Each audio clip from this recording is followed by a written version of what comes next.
Combien de peines de mort ont déjà été appliquées au Cameroun?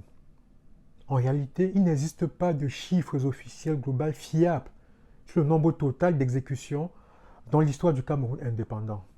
Cependant, nous pouvons évoquer quelques cas mémorables. Il y a par exemple l'exécution le 15 janvier 1971 à Bafoussam du nationaliste Ernest Ouandjé, accompagné de Raphaël Fauting et de Gabriel Tabeu, dit Wambo le courant. Il y a aussi eu les exécutions massives et expéditives des condamnés à mort après la tentative du coup d'État manqué d'avril 1984 au Cameroun. Et puis, il y a eu l'exécution de Djoumze et Oumbe en août 1987. Ils étaient accusés d'avoir tué M. Pondo et sa famille.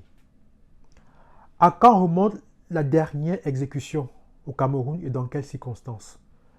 La dernière exécution documentée au Cameroun remonte au 9 janvier 1997. Il s'agissait de M. Antoine Vanditize. C'était un condamné à mort pour meurtre. Il était exécuté par un peloton d'exécution à Mokolo, dans l'extrême nord du Cameroun. Et depuis cette date, aucune exécution n'a été signalée, ce qui place donc le Cameroun dans une situation de moratoire de fait.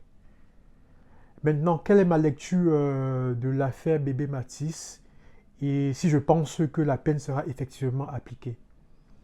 Pour ce qui concerne l'affaire de Bébé Matisse, la condamnation à mort de M. Moafo, le droit camerounais, comme je le disais, prévoit la peine de mort, mais cela n'est plus appliqué depuis 1997.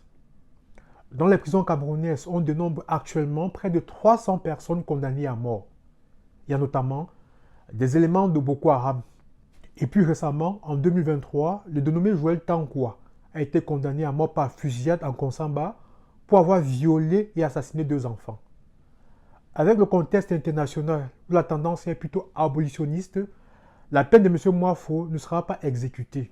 Elle pourra être commuée à la prison à vie, comme c'est le cas pour certaines personnes, de nombreux prisonniers dans les prisons camerounaises. Et maintenant, qu'est-ce que cela pourra représenter pour le Cameroun?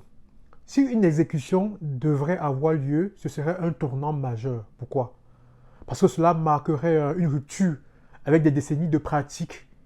Et cela enverrait notamment un signal fort à la fois à l'intérieur du pays et sur la scène internationale. Cette affaire doit plutôt poser clairement le débat sur la peine de mort au Cameroun.